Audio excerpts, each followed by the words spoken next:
Hello everyone, welcome to Daily English Pro, your place to improve English every single day. Stay focused, listen carefully, and try to repeat after what you hear. Let's get started. Hello. Today's podcast is the concept of personal identity. Thank you so much for having me. I am really excited to get into this today. Yeah, me too.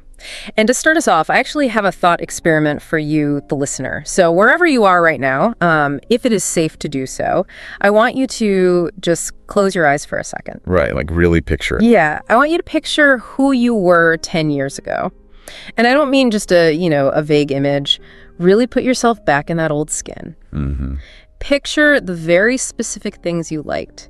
Think about the people you spent your weekends with, the ones you texted every single day. And the things you stressed about, too. Right? Oh, absolutely. Try to remember the dreams you carried in your heart, the ambitions you were just so sure would define your life, and maybe dig up the specific irrational fears that kept you awake at night just staring at the ceiling. Yeah, really feel what it was like to be that version of you. Right.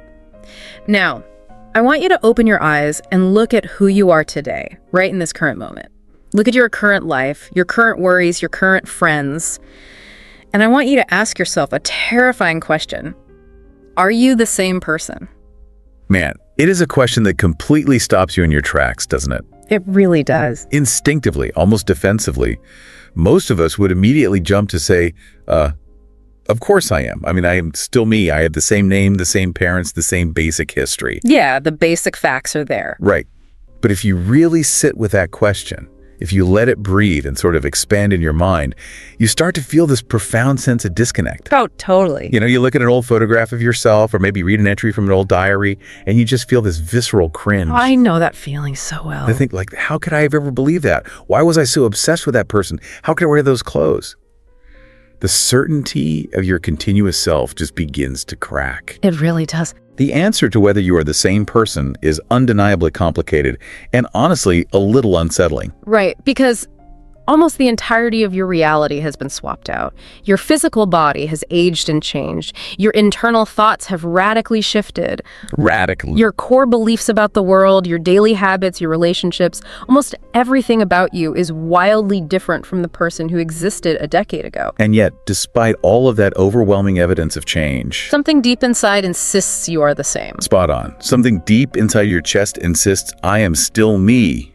That was me then, and this is me now. This is the beautiful, frustrating, endlessly fascinating puzzle of personal identity. And we're going on a massive deep dive into this topic today because, well, it is not just dusty philosophy reserved for university lecture halls. Not at all. It is the invisible psychological thread connecting every single fragmented moment of your life into one continuous, meaningful story.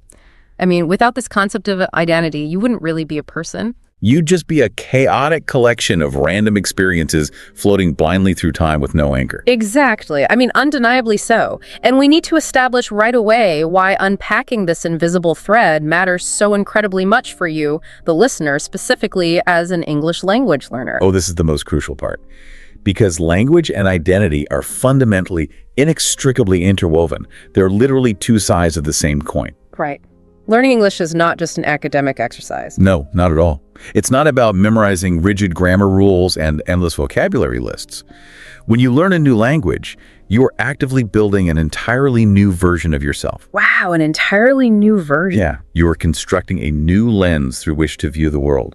You are adding a completely new layer to your identity. The way you speak, the specific words you select, the rhythm of your sentences, the stories you choose to tell about yourself in this new tongue.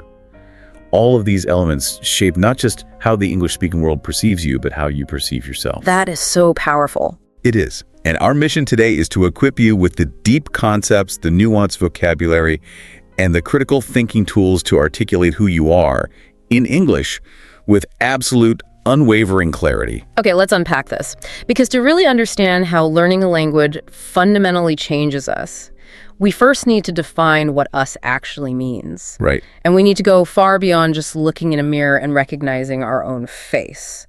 Because it turns out, personal identity isn't a single solid object. It has layers. layers upon layers. It is deeply multidimensional, almost like a complex geological formation. It absolutely is, and understanding those layers is really the first step to understanding yourself. We can actually break personal identity down into 5 distinct overlapping dimensions. Okay, let's hear them. Let's start with the most obvious one, the physical layer. This is the visible dimension. It includes your biological body, your face, your age, your height, your physical capabilities. So just the raw biology. Right. When an old friend recognizes you walking down the street from 50 feet away, they're responding purely to your physical identity. It is the outer shell that the world interacts with first. So the physical is just the surface. Then we move inward to the second layer, right? The psychological identity. Yes. This is the rich, chaotic inner workings of your mind. It encompasses your thoughts, your complex emotions, your private memories, your unique personality traits, and your defense mechanisms. It is the core of your internal life. Yeah, and this layer is the vital mechanism that explains human subjectivity. It's the reason why 2 people can sit on the exact same beach, look at the identical sunset, and have completely different internal experiences. One person might feel a profound, overwhelming sense of peace and gratitude, while the person sitting right next to them feels a deep, aching sense of melancholy and loneliness. And that stark difference doesn't come from the sun or the sky. No. It comes entirely from the unique filtering systems of their individual psychological identities. Right. And that internal filter is heavily influenced by the third layer, which is the social identity. How we relate to others. Accurately stated. This dimension is entirely relational. It doesn't exist in a vacuum. It is built upon the groups you belong to and the specific roles you play in the grand theater of society.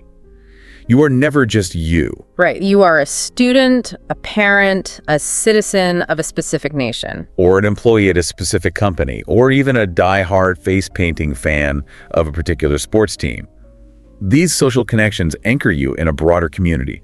They give you a script for how to behave in different rooms. But those scripts don't make sense without the fourth layer, which is the narrative identity. That's stories. Yeah, the storytelling layer. Humans are storytelling creatures by our very nature, and we maintain a constant, ongoing internal narrative. It is the voice in your head that connects the dots. Yes. It's the story we tell ourselves about our past struggles, our present circumstances, and our future triumphs. If you don't get the promotion at work, your narrative identity decides if that is the tragic end of your career or just a dramatic hurdle in your ultimate success story. It frames everything. It does. And finally, we have the fifth layer, the cultural identity. This is the deep historical heritage you carry. The ancient traditions, the comforting foods of your childhood. The religious customs and the fundamental moral values that come from your background. And what is so wild about the cultural layer is that it often operates completely subconsciously. You don't even realize it's there half the time. Right. It influences your daily decisions, your concept of respect, and even your sense of personal space without you even realizing it's running in the background. And what is truly fascinating about this framework is how these 5 layers constantly, relentlessly interact. They're not isolated boxes neatly stacked on top of each other. They bleed into one another. They really do, to form the complete, vibrant picture of who you are. Your physical identity might dictate certain social roles you are offered. Your cultural identity heavily shapes your psychological reactions to stress. It is a constantly shifting ecosystem. Now, to navigate this ecosystem effectively, especially in a new language, you need the right tools. We've been throwing around the word identity, which is your overarching sense of self. Right. But you also need to understand your self-image, which is literally the mental picture you have of yourself, both physically and socially. And then there's your self-concept. Yes, Right. which is much broader. It's your intellectual understanding of your own skills, beliefs, and values. And of course, self-esteem, which is the emotional value you place on that self-concept. Do you actually like the person you understand yourself to be? Those terms are the absolute building blocks. And when we try to align all of that, we strive for authenticity, which is the act of living genuinely without hypocrisy. Authentically. Right. We balance our individuality, the traits that make us uniquely different, with our deep psychological need for belonging, which is our desire to be accepted by our social layers. And all of this relies heavily on perception, both how we perceive the world and how the world perceives us. Absolutely. And the only way to figure all of this out is through introspection. It's that deep, sometimes uncomfortable act of looking inward to examine those 5 layers. Introspection can be so hard. It really can. When you get deep into introspection, you start asking existential questions. Questions about the very meaning of human existence, purpose, and reality itself. Which is incredibly brave work. Using these words, self-concept, authenticity, introspection, it allows you to take these massive swirling feelings and pin them down onto paper. It gives you a vocabulary for your soul. Yeah. They allow you to communicate your inner world to someone else. Wait, hearing you describe how all these layers bleed together, it actually sounds undeniably like building a house. Oh, I like that. Think about it. The physical layer is just the exterior facade of the house. The color of the paint, the shape of the windows, the shingles on the roof. It's what people see from the street. Right, the curb appeal. Yeah. Then the psychological layer is the interior decorating. The comfortable furniture you've chosen, the art on the walls, the warm or cold vibe of the rooms. Mm-hmm. The social layer is the neighborhood the house is built in, determining who your neighbors are and what community association you belong to. The cultural layer is the deep, concrete foundation the house rests upon, poured long before you even moved in. That makes total sense. And the narrative layer is the history of the house. The stories of the people who lived there, the scratches on the doorframe marking how tall the kids grew. But this raises a massive, almost terrifying question for me. Uh-oh. What is it? If a storm comes and the house burns down, say, we lose our physical capabilities in an accident, or we lose our social identifiers by losing our job in our neighborhood, are we still a house? Are we still the same entity if the walls in the neighborhood are gone? That is a brilliant visualization, and the question it raises acts as the perfect, natural bridge into the philosophical puzzle of identity. Because asking what remains when the structural elements of the house change or are destroyed is not some modern psychological dilemma. It's an old question. Very old. Yeah. This is the foundational bedrock question that ancient thinkers wrestled with beneath the olive trees to make sense of human existence. They wanted to know what the core of a thing actually is. Which brings us to one of my absolute favorite thought experiments in all of human history, the ship of Theseus. Oh, a classic. Listeners, picture this in your mind. Theseus was a legendary Greek hero, a mythical founder king of Athens who sailed a glorious, famous ship. After his grand adventures and battles, the grateful people of Athens preserved his ship in the harbor as a grand monument to his heroism. A museum piece, basically. Right. For years, people would come to look at it. But as happens with all things exposed to the elements over the years, the wooden planks started to rot. The sea salt and the sun took their toll. So the Athenians did the highly logical, practical thing. They carefully removed a rotting plank and replaced it with a fresh, sturdy, new piece of wood. Then a few years later, another plank rotted, and they replaced that one too. Mm-hmm. Then the mast needed replacing. Then the oars. Over decades and centuries, every single original wooden plank of Theseus's ship was systematically replaced. Now, you walk down to the harbor and look at this monument. The question that has plagued philosophers for millennia is this: is it still the same ship? It sounds like a simple riddle at first, but the implications are staggering. They really are. Because if you instinctively say, yes, of course it is the same ship, it serves the same purpose and has the same name, you have to ask yourself a harder question. At what specific point did it stop being the original? Oh, that's tricky. Right. If you gathered all the rotting, discarded original planks from a warehouse and rebuilt a ship out of them next to the newly repaired one, which one is the true ship of Theseus? If you say no, the repaired ship is a completely different ship, then when did the magical change happen? Was the identity destroyed after the very first plank was replaced? The 50th, the very last one? It makes your head spin. It does. And if we connect this abstract Greek boat to the bigger picture of our own lives, this applies directly to human biology. Your human body is doing what the Athenians did to that ship. Wait, really? Yes. It replaces its cells constantly. Skin cells flake off, stomach lining regenerates, even your skeleton completely remodels itself over time. The actual physical atoms that make up your body sitting there listening to me today are almost entirely different from the atoms that were sitting in your chair 7 years ago. So the physical flanks of my body are entirely new. Entirely new. The hands I am looking at right now are not the hands I had as a teenager, structurally speaking. Accurately stated. The physical material is completely turned over. And it's not just the physical layer that operates this way. Your internal planks are swapped out too. My thoughts and feelings. Yes.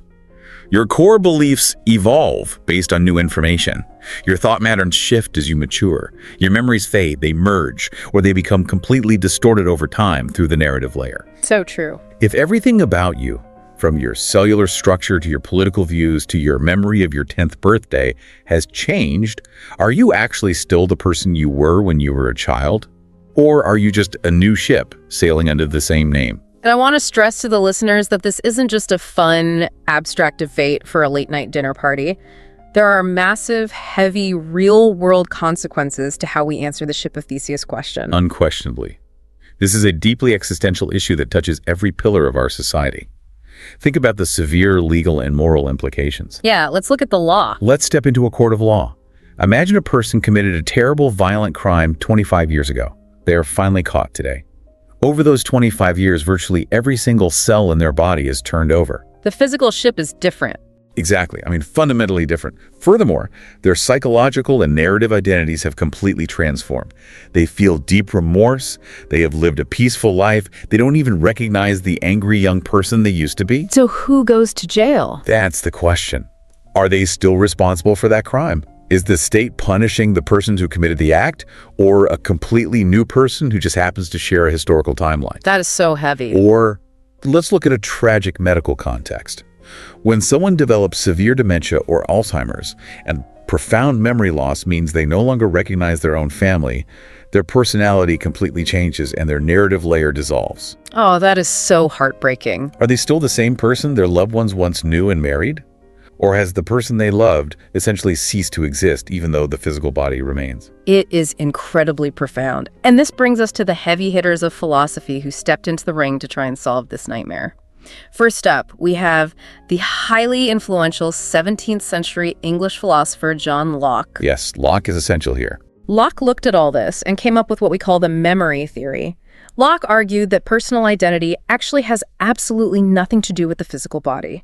The biological planks don't matter at all. Interesting. Instead, he argued that identity resides entirely in consciousness and memory. According to Locke, you are the same person today that you were yesterday simply because you possess the conscious memory of being that person yesterday. So memory is the glue. Exactly. Undeniably, that's his point.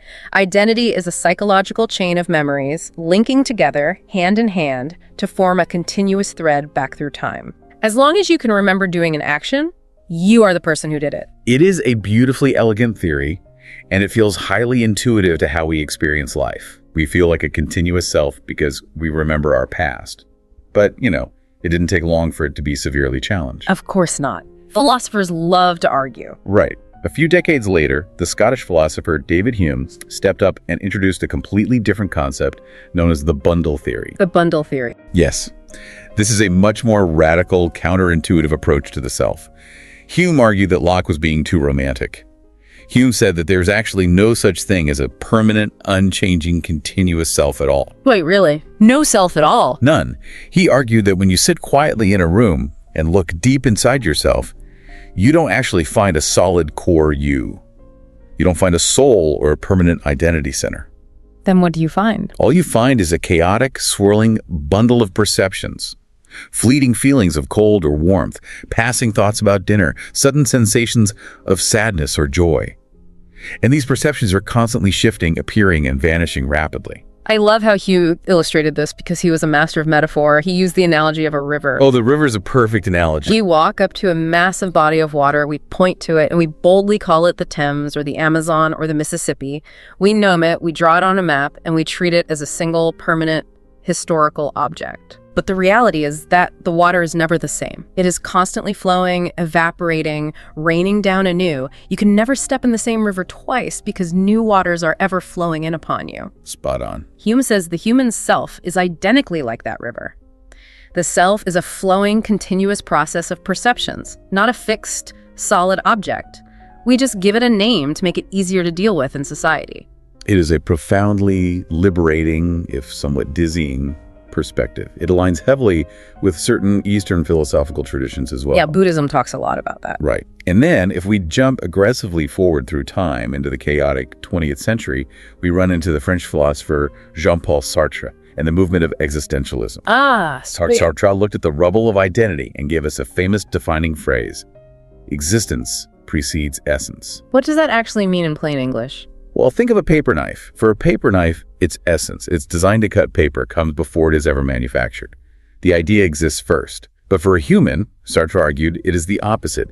You are thrown into existence first. You just show up. You just show up. You are born as a radical blank slate with no pre-programmed human nature, no destiny, and no fixed identity. And then, through the agonizing process of living, you define your own essence through your daily choices and actions. You are the sole architect of your own essence. You literally build yourself out of thin air through action. Yes. And it is incredibly freeing because it means you aren't trapped by your past mistakes, your family history, or your social class. That's a huge relief. But Sartre was quick to point out that this immense freedom carries a terrifyingly heavy burden of responsibility. You cannot blame your strict upbringing, your genetic predispositions, or your unfair circumstances for who you ultimately become. You are entirely, inescapably responsible for the identity you create. There are no excuses. Okay, let's unpack this. Here's where it gets really interesting, because I want to push back on John Locke's memory theory for a second. Okay, let's hear it. Say my identity is a computer hard drive. According to Locke, my continuous identity is simply the data saved on that drive, my unbroken chain of memories. Right, the data is the self. But what happens to the machine if a file gets corrupted? What if I experience natural childhood amnesia and simply can't remember anything before age 4? Which is completely normal. Exactly. I mean, undeniably normal. Or worse, what if I get into a car accident and suffer a traumatic brain injury that permanently wipes out 10 years of memory data? Does the computer suddenly start being the same physical machine? That's the flaw. Do I instantly lose my identity and become a completely different human being just because the data from when I was 3 years old got deleted? That seems entirely impractical. That is the specific vulnerability philosophers immediately pointed out in Locke's theory. If personal identity fundamentally requires unbroken conscious memory, then the simple act of falling asleep into a dreamless state, or everyday forgetfulness, or tragic amnesia, would literally instantly destroy the self. Every time you take a nap, you die. That makes no sense. It would mean a person with dementia is no longer a person at all, which is morally repugnant. Because of this, most modern philosophers and cognitive scientists argue that identity must be far more complex than just conscious recall. So what do they call it now? It relies more heavily on what we call psychological continuity. This is the gradual, overlapping connections of your core beliefs, your fundamental values, and your personality traits. Oh, I see. Even if the specific memory of a vacation you took 10 years ago vanishes entirely, the psychological impact of that trip, maybe it made you more adventurous or more empathetic, remains embedded in your psychological continuity. The thread holds, even if a few beads fall off. So while the philosophers sit around debating what the self actually is, the psychologists roll up their sleeves and look at how we actually form this bundle of perceptions as we grow up in the real world. Right, the practical application. Because we aren't born with a fully furnished house. How do we build this house of identity brick by brick? To understand the actual construction process, we have to turn to the monumental work of developmental psychologist Erik Erikson. Erikson is huge in psychology. He revolutionized psychology by proposing that our identity doesn't just spontaneously appear. It develops through a rigorous series of psychosocial stages across our entire lifespan. You are faced with a specific crisis at each stage. But the absolute most critical stage for our discussion on identity formation is stage 5. Erikson called this the crisis of identity versus role confusion. When does that happen? This intensely turbulent phase typically crashes into us between the ages of 12 and 18. This is the era of massive, unapologetic experimentation. The teenage years? Yes. Think back to your own teenage years. Teenagers will try on completely different aesthetics, obsess over different obscure music genres, bounce between vastly different friend groups, and adopt extreme political or philosophical belief systems, often abandoning them a week later. It is the ultimate chaotic trial and error phase of human life. You are literally just throwing paint at the wall to see what color you like. That is an incredibly accurate way to frame it. And the psychological goal of this messy stage is to resolve the underlying conflict. If a teenager fails to adequately explore these options, or if their environment suppresses their exploration, they fail the stage. What happens then? They end up with role confusion, a deep, lingering insecurity about their place in the world, a chronic lack of direction that can haunt them for decades. That's terrifying. But if they succeed in exploring and synthesizing those experiences, they emerge on the other side with a coherent, unified, stable sense of self. Though it is absolutely vital to note that Erikson didn't believe the work ended there. Identity development does not magically hit a brick wall and stop at age 18. The house is constantly undergoing renovation. Exactly. I mean, yes, it continues to evolve well into old age. Building on Erikson's massive foundation, another prominent psychologist named James Marcia came along and broke this teenage exploration phase down even further. He got very specific. He categorized it into 4 distinct identity statuses. Listeners, as we walk through these 4 statuses, I want you to actively reflect on your own life journey and think about where you might currently fall regarding your career, your beliefs, or your language learning. It's a great exercise. The first status Marcia identified is identity diffusion. This is when a person is completely directionless, they haven't explored any meaningful life options, but more importantly, they haven't made any firm commitments to a path. They're just passively drifting through life on whatever current catches them. To visualize this, think of a young adult who complains they don't know what they want to do with their life, but they also spend 0 time actually researching careers, taking classes, or trying new hobbies. There is an absence of both exploration and commitment. That sounds miserable. What's the second one? The second status is identity foreclosure. This is a very common and highly dangerous trap. Foreclosure, like a house. Right. Foreclosure happens when someone makes a firm, rigid life commitment without ever taking the time to explore their options. They simply adopt an identity that was handed down to them by an authority figure. Oh, I know people like this. For example, imagine a student entering medical school and becoming a doctor simply because their parents aggressively demanded it, or because it was a family tradition, without the student ever pausing for a moment to ask themselves if practicing medicine is something they actually value or enjoy. They foreclose on their own potential. The third status is identity moratorium. This sounds negative, but it's actually vital.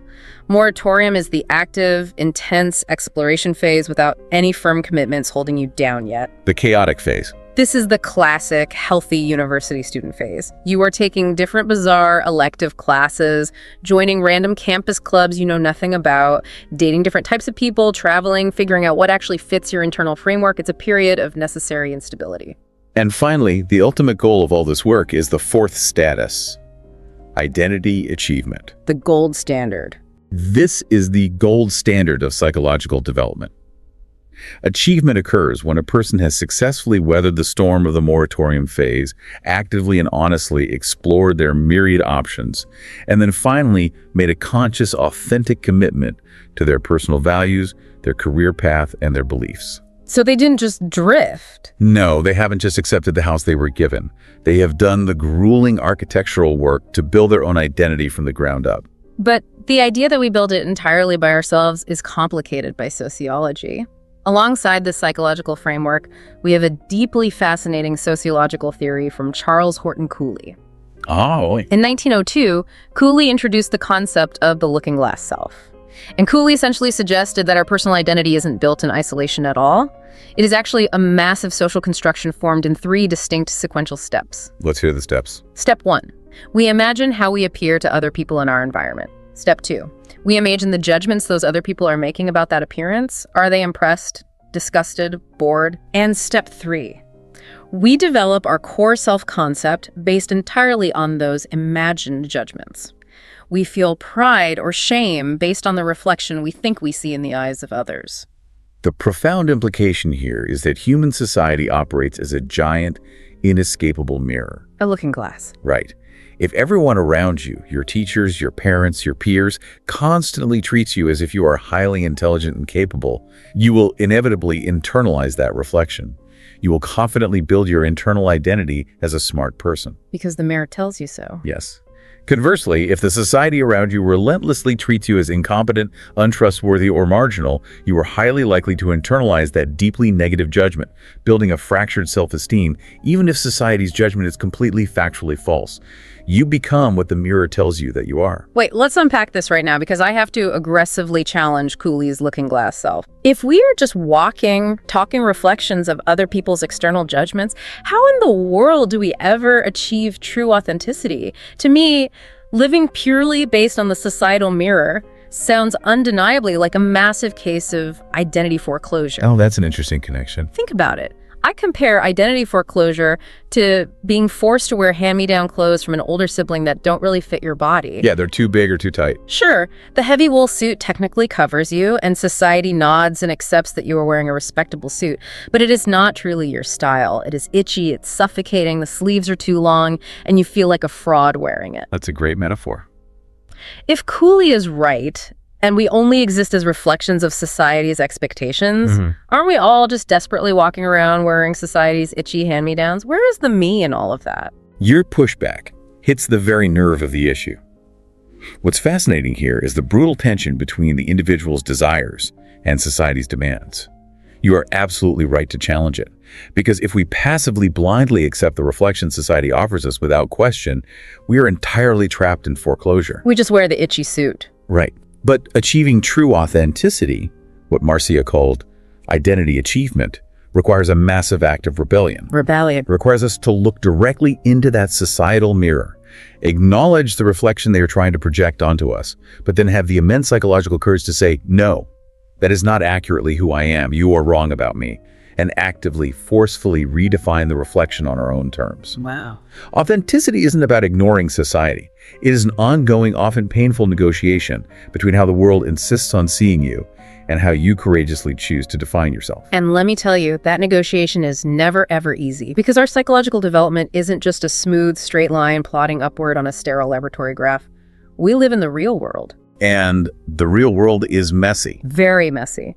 And eventually these carefully built, highly negotiated identities inevitably crash headfirst into massive real-world events that shatter the foundation and force us to rebuild from the rubble.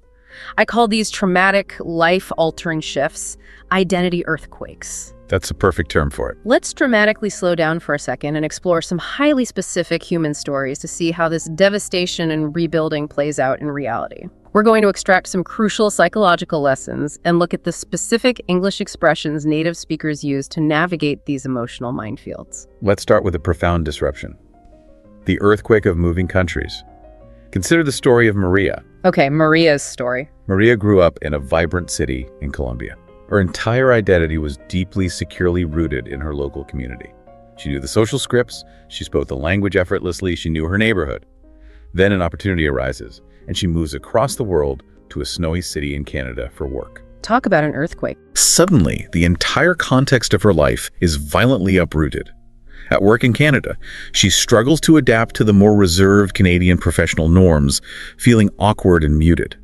But when she goes back to her apartment and calls her family in Colombia, she realizes she is changing, and she begins to feel disconnected from them too. So she's stuck in the middle. She ends up feeling agonizingly caught between two completely different worlds, belonging fully to neither. The psychological identity lesson here is that our cultural identity is incredibly fluid, not set in stone. Moving to a new country doesn't neatly erase your old self to replace it with a new one. It forces a complex, often painful hybridization. Like blending. Over years, Maria forms a deeply nuanced bicultural identity. For our listeners who are experiencing this exact geographic displacement, there are specific ways to articulate this feeling. Useful English expressions include, I feel caught between two cultures, which perfectly captures that limbo state. Or, when you reach a place of peace, you might say, my identity is a blend of my heritage and my current environment. Next, we face the devastating earthquake of a career change. We have the story of James.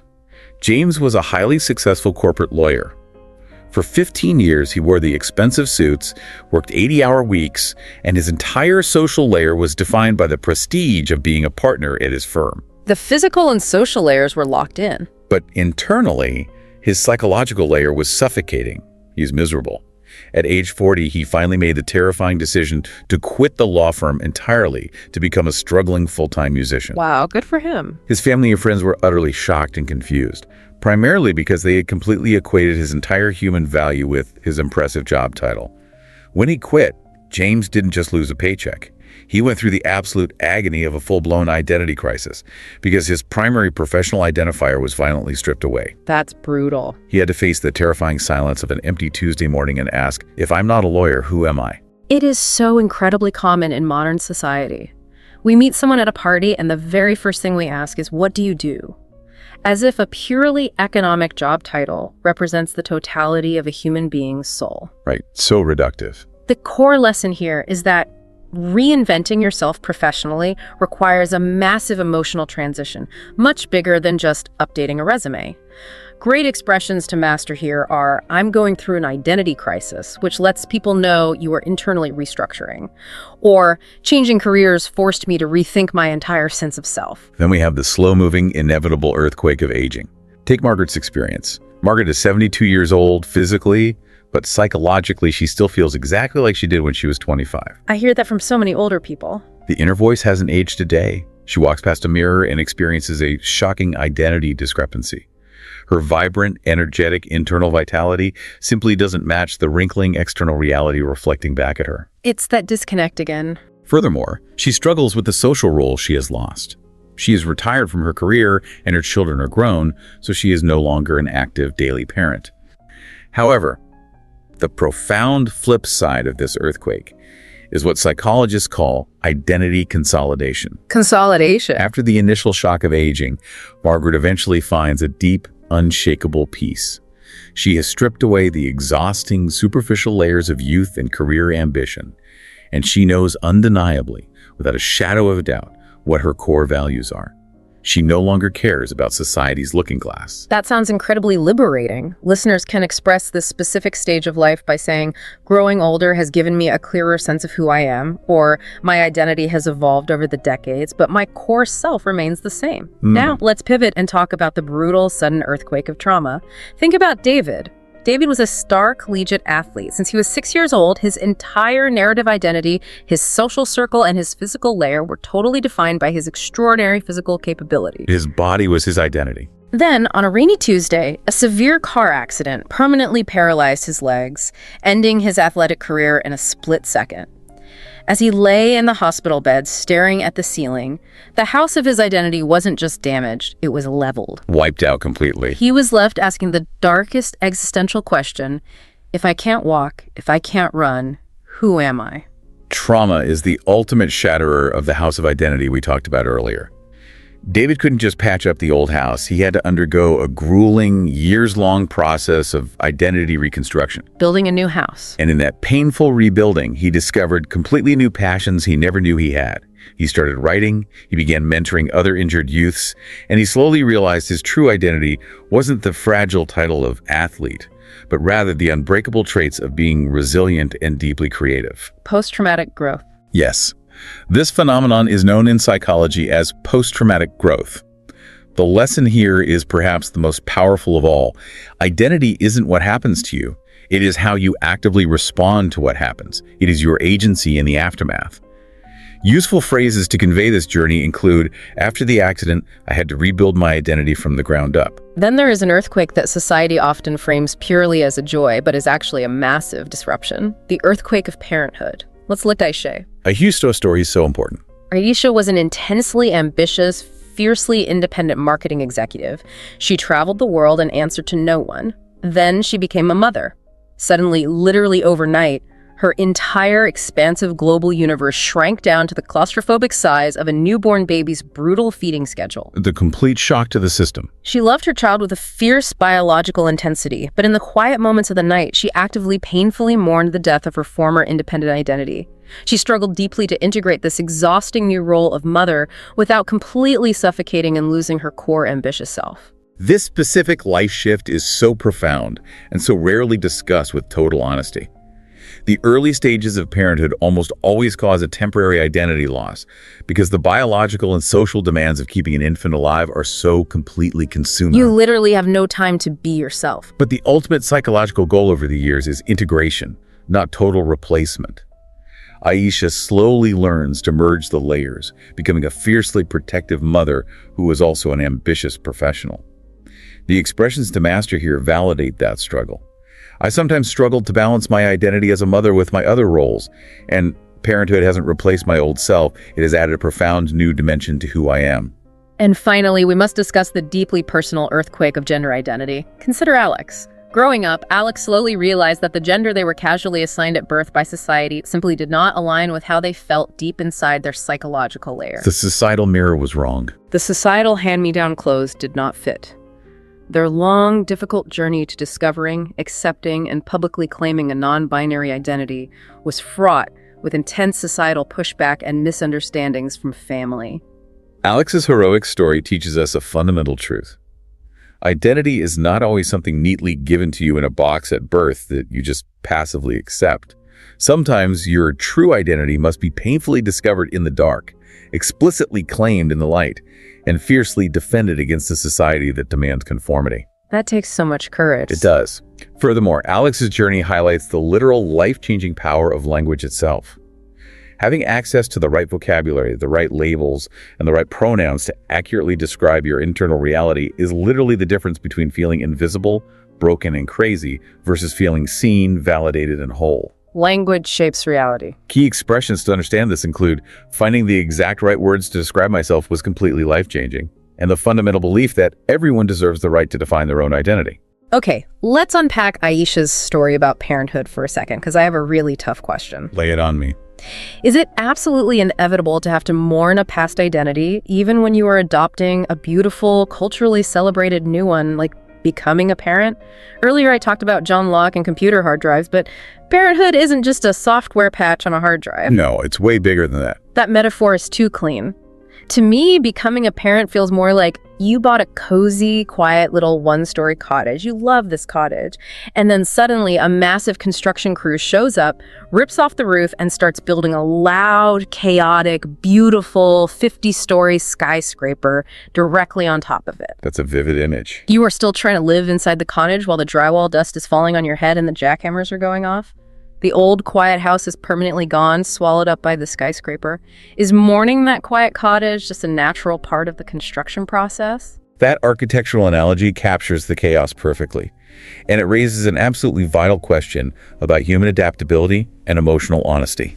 Yes, mourning the past self is undeniably natural, and in fact, it is necessary, even when the life change is overwhelmingly positive and desired. Even when you want the change, even then. Whenever you allow the construction crew in to build something massive and new, whether it's a child, a marriage, or moving to a dream city, you permanently lose the effortless familiarity, the selfish freedom, and the quiet comfort of the old structure. Because you knew the rules of the old structure. Exactly. You knew exactly how your old, independent life worked. You knew where all the furniture was. The new life is vastly more complex, incredibly demanding, and requires constant, exhausting learning.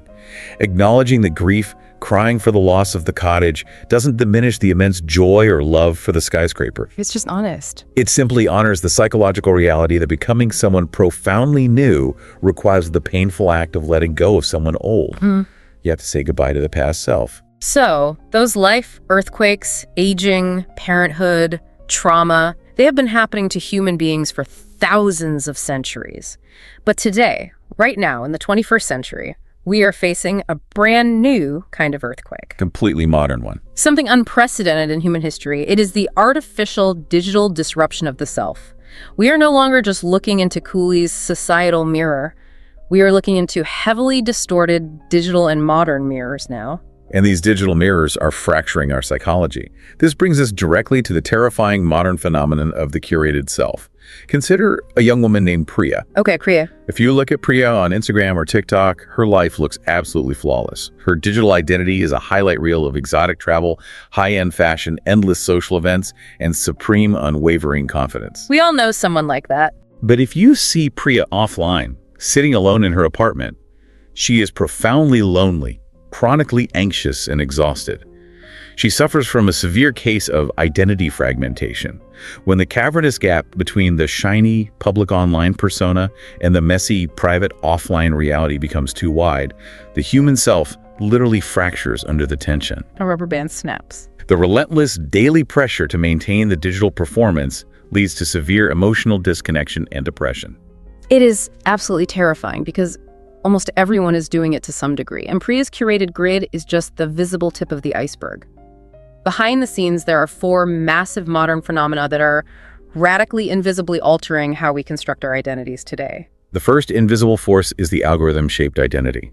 We like to think we are in control of our tastes, but we are constantly being fed targeted content by opaque social media algorithms designed purely to maximize our attention. They know us better than we know ourselves. They do. These algorithms analyze our clicks and then relentlessly feed us content that perfectly reinforces our existing preferences and biases. This subtly traps us in a digital echo chamber. Your identity actually stops expanding organically because you are only ever exposed to warped reflections of what you already believe. Yeah. You are never challenged. You literally become a flattened, exaggerated caricature of yourself. You lose all nuance because the algorithm only rewards extremes. That is the precise risk to our narrative identity. The second terrifying phenomenon is data identity. Whether you realize it or not, there is a shadow version of you currently living in massive corporate server farms. A shadow version? Yes, a complex, highly detailed profile built continuously from your daily browsing history, your credit card purchases, your GPS location data, and your search queries. This invisible data double dictates the specific advertisements you see, the mortgage rates you are offered, the job opportunities that cross your screen, and ultimately how massive institutions treat you. The third digital earthquake is virtual identity. We are rapidly entering the era of the metaverse and deep immersion gaming, where you can create digital avatars that have entirely different species, genders, body types, and names. You can be anyone. You can exist for hours a day in a sprawling virtual space as a completely different entity than your physical self sitting in a chair. For some, it's a vital escape. For others, the virtual self becomes more real than the physical self. And the fourth overriding force is globalization. Yeah. As the internet connects every corner of the globe, we are constantly navigating a brutal tension. On one hand, there is the pressure to become a frictionless global citizen who consumes universal pop culture and speaks global English. But on the other hand, there is the desperate need to fight back against that bland homogenization and maintain the rich, specific, ancient heritage of our local cultural identities before they are erased. So what does this all mean? Especially when we introduce the ultimate disruptor into the mix. Artificial intelligence. Think deeply about AI and identity. Oh, this gets really existential. If an artificial intelligence program can study your emails and perfectly mimic your unique speech patterns, perfectly replicate your writing style, effortlessly generate your specific sense of humor, and predict your personality reactions, what is the unique, uncopyable spark left over that is actually authentically you? It's a haunting thought. I look at this concept of data identity, and I don't just see a profile, I see a shadow. It is like your shadow has literally detached itself from your physical body, stood up, and is now living its own independent life in a corporate server room in another country, making financial and social decisions on your behalf without your permission. It is a chilling metaphor, but a highly accurate depiction of surveillance capitalism. If an AI can perfectly replicate your psychological layer, if a chatbot can mimic your exact emotional responses and your humor to the point where your own mother can't tell the difference, then we are violently forced all the way back to the ancient Greeks. Back to the ship of Theseus. We are back to Hume's bundle theory and the ship of Theseus. If the silicon machine holds the exact same memories and exhibits the exact same behaviors as the biological human, where does the true self reside? Does the soul live in the carbon or the code? Carbon or the code, wow. It forces us to radically reconsider the core value of human authenticity. Perhaps the true spark of humanity isn't our intelligence or our memory at all. Perhaps the spark is our capacity for spontaneous, irrational, unpredictable change. Or perhaps it is our biological vulnerability, our capacity to feel physical pain, grief, and mortality things a pristine, immortal machine cannot ever genuinely experience. That is incredibly heavy. I need to take a breath. But with all these incredibly complex psychological layers, these devastating life earthquakes, and these literal digital shadows roaming around server rooms dictating our lives, how do we actively, practically make sense of who we are on a Tuesday morning? We need tools. We do it through the most powerful tool humanity ever invented, the very words we speak. Language is the ultimate architect of identity. We build the house with words. And this brings us to the absolute crux of why this massive deep dive is fundamentally vital for language learners. Language isn't just a tool for asking where the bathroom is. It is the operating system of the mind. Let's look closely at the profound bilingual experience through the real-world story of Kenji. Okay, let's hear about Kenji. Kenji is a highly successful Japanese businessman.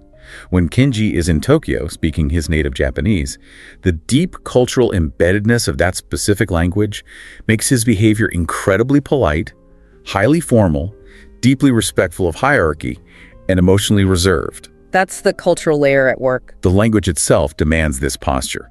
But when Kenji flies to New York and switches to speaking English, something magical happens. He suddenly feels highly direct, aggressively confident, and physically expressive. He uses his hands more. He interrupts people. His own wife notes that when he speaks English, he seems like a completely different person. That is fascinating. Does the act of learning and speaking English actually fundamentally change who Kenji is at his core? Yes, undeniably. But it is crucial to understand how. He is not erasing or replacing his core Japanese identity. He is adding a robust, entirely new dimension to his overall identity. Different languages carry vastly different cultural frameworks, distinct thought patterns, and entirely different avenues for emotional expression. So it's an addition, not a subtraction. Right. This operates through several deeply ingrained language mechanics. For instance, consider names and labels. The name you are called carries massive cultural weight. If you adopt an English nickname, you are adopting a new persona. Consider code switching, the act of seamlessly altering your vocabulary and tone depending on who you are talking to. We all code switch to some degree. This highlights that you have multiple valid facets of your identity. Narrative identity, as we discussed, relies entirely on the specific verbs and adjectives you have access to in order to frame your past traumas or victories.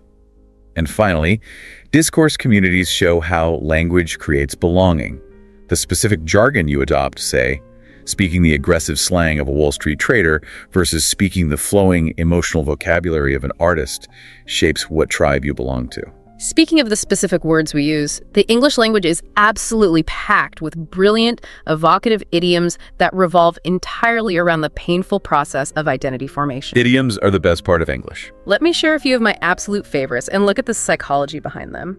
We have the classic phrase to find yourself, which implies that your true identity is out there hiding in the woods, and you have to discover who you really are through brave new experiences. I love that visual. Then there is feeling like a fish out of water. This perfectly visually describes the awkward, gasping discomfort of being placed in a new cultural or social environment where your old identity doesn't work. When you make a massive positive life change, you turn over a new leaf, suggesting a natural rebirth. Very organic. When you finally stop struggling and realize your full potential, you come into your own. If two people share highly similar traits or cultural identities, we say they are cut from the same cloth, linking identity to the literal fabric of our being. The material of who we are. When you forcefully let go of a toxic or outdated identity, like David the athlete finding a new path, you shed your skin, like a snake leaving the past in the dust. The deep, agonizing introspection we talked about earlier, English calls that soul-searching. And navigating multiple conflicting roles, like Aisha trying to be a mother and a ruthless executive, is known as trying to wear many hats. Those idioms are not just colorful decorations for your sentences. They are profound conceptual tools that give structure to your internal chaos. To help our listeners actively use these conceptual tools to build their new English identities, there are highly practical, actionable exercises you can do at home. Let's give them some homework. First is the identity map. Take a blank piece of paper, draw a circle with ME in the center, and create sprawling branches for your cultural, professional, and linguistic layers, explicitly filling them with descriptive English adjectives. Seeing it on paper externalizes the internal. Visualizing it really helps. Second is the I am poem. Write a series of raw sentences starting strictly with I am to explore your contradictory dimensions. I am a frightened immigrant, I'm a fierce mother, I am a curious student.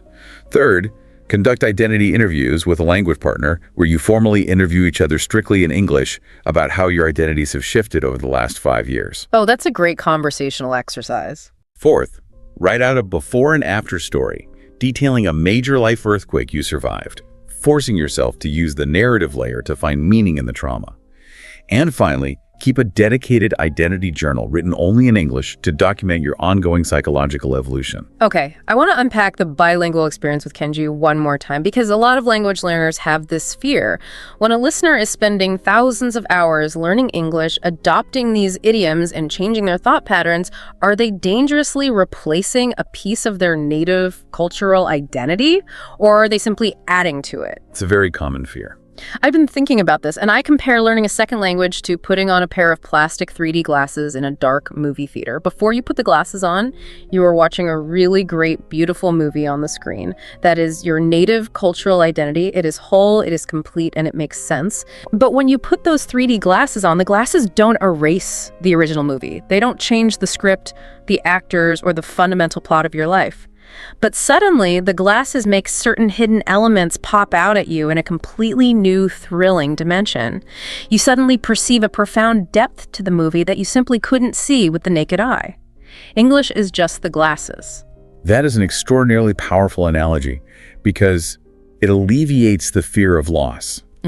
You're absolutely adding depth perception to your fundamental sense of self. The English language provides you with entirely new geometric angles from which to view your own internal thoughts. New angles to free yourself. It gives you the psychological permission to experiment with a more direct, assertive communication style, or a different, perhaps more sarcastic sense of humor, without threatening or erasing the deep foundational cultural layer you have already built in your native tongue. It is an expansion of the self, not a deletion. And we can see this incredible, multidimensional 3D movie of identity reflected brilliantly in the greatest art and pop culture of our time. Engaging deeply with pop culture isn't just fun. It is a fantastic, immersive way to practice your English comprehension. And more importantly, it offers us narrative blueprints for how to build a healthy self in a chaotic world. Absolutely. The terrifying identity struggles we have discussed for the past hour are the absolute core themes of all great human storytelling. Art is the mirror that doesn't lie. Just think about the classics. Think about Franz Kafka's The Metamorphosis, where a normal salesman wakes up one morning as a giant, repulsive insect. Talk about an abrupt nightmare scenario of a physical identity shift and how society's looking glass completely turns on you. That is the ultimate identity earthquake. Or consider Toni Morrison's devastating masterpiece, Beloved, which deals with the deep generational trauma of collective cultural identity and the impossible task of reclaiming a personal self after slavery. We see these themes brilliantly executed in modern Pixar films too. The movie Inside Out literally visually personifies the chaotic psychological layer of identity, showing how our core memories shape our personality islands. That movie is basically an introductory psychology course. It really is. While Coco is a vibrant, weeping masterpiece entirely about the cultural layer, the importance of heritage, and the fear of being forgotten by the narrative layer, movies like The Truman Show ask terrifying, paranoid questions about authenticity and the looking-glass self. What if your entire life is just a performance for others? The Truman Show is more relevant now than ever. And the thriller Memento forces the audience to viscerally confront John Locke's memory theory by trapping us in the mind of a man who cannot form new memories, showing us how quickly the self dissolves without that anchor. Even in global pop music, Lady Gaga's massive anthem Born This Way or Michael Jackson's introspective Man in the Mirror are masterclasses in exploring self-concept and demanding authenticity. Art shows us the dramatic extremes of these identity crises, but rigorous psychological research gives us a practical daily roadmap for actually navigating them. Based on decades of clinical study, there are 8 fundamental research-backed steps to actively building and maintaining a healthy, resilient identity. Listeners, take notes. First, practice self-reflection. You have to carve out quiet time to look inward, away from the digital algorithms. Second, embrace change. Accept that your identity is not rigid. It is a flowing river, as Hume profoundly noted. Trying to freeze the river only causes pain. Okay, flowing river. Third, cultivate authenticity. Relentlessly work to align your inner psychological truth with your outer social actions. Fourth, build meaningful relationships, because we desperately need healthy, loving human mirrors to reflect us accurately, not the toxic mirrors of social media. Real people over avatars. Yes. Fifth, connect with your heritage. Acknowledge and respect the deep foundation of your house, even if you choose to repaint the walls. Sixth, set boundaries. This is crucial. You must know exactly where your identity ends and someone else's toxic expectations begin. Boundaries are so hard, but so necessary. Seventh, be kind to yourself. This journey of building a self is grueling, exhausting work. And finally, eighth, learn new things. Pushing your brain, like taking on the massive task of learning English, is the act of actively constructing a broader, vastly more resilient identity. I have to pause you because I need to push back on something that feels deeply contradictory here. What's the contradiction? There feels like a massive, unresolvable paradox between step 2, which you said is embrace change, and step 3, which is cultivate authenticity. How in the world can we possibly be expected to stay true to ourselves and be authentic if we are simultaneously supposed to embrace the fact that we are constantly changing who we are? That's the million-dollar question. It feels like trying to stand perfectly still and run a marathon at the exact same time. If I change my core beliefs, wasn't my past self a liar? That is the ultimate trap that catches so many people. What is so vital to understand here is that authenticity is almost always completely misunderstood by society as consistency. We want people to stay the same. We falsely think that being an authentic person means acting the exact same way you did 5 years ago, having the same opinions and never backing down. But true psychological authenticity means being brutally honest about who you are in the present flowing moment. In the moment. As you embrace the river of change, as you learn new things and suffer new heartbreaks, your values and perspectives are going to shift. They have to.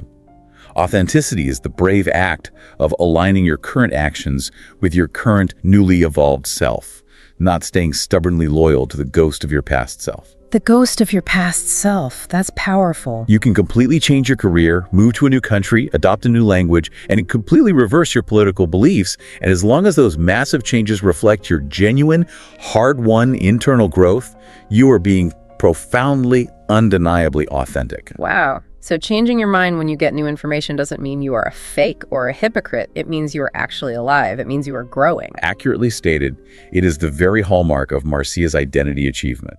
It is the proof that you are driving the ship, rather than just drifting on the current. My mind is completely blown. As we finally bring this massive, sprawling deep dive to a close, how do we possibly summarize all of this? From ancient Greek boats to AI shadows to English idioms for our listeners who are out there trying to build their own identities. If we synthesize everything we have excavated over this deep dive, the ultimate empowering takeaway is this. Personal identity is absolutely not a final destination you arrive at, plant a flag, and say, I'm done. Yeah. It is a continuous, lifelong, sometimes exhausting journey. It never stops. You are a fascinating, beautiful work in progress. You are a masterpiece built from fragile biology, fading memory, deep culture, expansive language, and most importantly, the brave choices you make every single day. Learning English is not just an academic chore to get a better job. It is a profound act of actively expanding that beautiful tapestry. With every new vocabulary word, you are weaving a vibrant new thread into the epic story of who you are. I want to leave you, the listener, with one final, deeply provocative thought to mull over as you go about the rest of your day, maybe while you're looking in the mirror tonight. We talked extensively today about how identity is the ongoing narrative story we tell about ourselves to make sense of the chaos. But think deeply about this. If your personal identity is a book, what happens when you fully realize that you are somehow simultaneously the author actively writing the story, the main character desperately experiencing the events on the page, and the critical reader judging the plot, all at the exact same time? In that tangled web of creation and observation, who is actually in control of the pen? That is the beautiful, terrifying, existential question that will keep you awake and thinking long, long after this discussion ends. Please like, share, and subscribe to this YouTube channel.